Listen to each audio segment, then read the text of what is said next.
Materi yang disampaikannya kepada peserta retreat gelombang 2 sebanyak 86 kepala daerah, di mana saat ini para pemimpin harus lebih menekankan pada situasi geopolitik global dan dampaknya terhadap ketahanan nasional serta kondisi di daerah.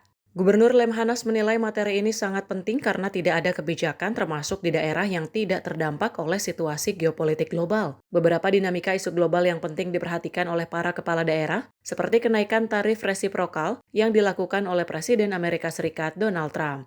Pemahaman ini perlu dimiliki kepala daerah agar dapat menyusun kebijakan secara tepat. Salah satunya dengan memperhatikan asta-cita yang dicanangkan oleh Presiden Prabowo Subianto, termasuk kebijakan efisiensi anggaran.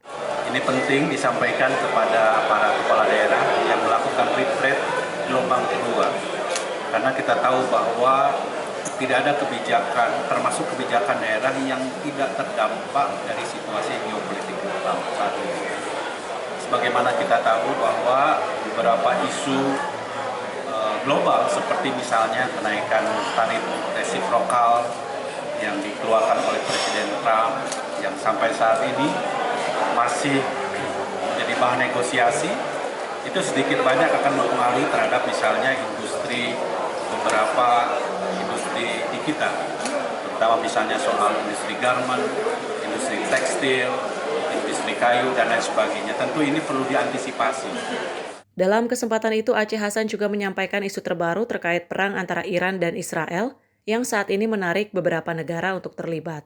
Kondisi ini akan berdampak terhadap situasi global, salah satunya terhadap harga minyak. Hal ini disebabkan sikap Iran yang mengancam akan menutup Selat Hormuz yang menjadi jalur penting bagi pasokan minyak dunia. Aceh menekankan kepada peserta retreat pentingnya terus memperkuat kemampuan ekonomi dalam negeri. Bila kemampuan tersebut dimiliki, maka Indonesia diyakini dapat melewati dinamika situasi global dengan baik. Untuk itu, upaya mendorong Indonesia menjadi negara maju pada 2045, langkah penting terlebih saat ini di Indonesia tengah mengalami bonus demografi, yang merupakan modal dalam memperkuat ketahanan nasional. Dari Kabupaten Sumedang, kontributor Sinpo TV melaporkan.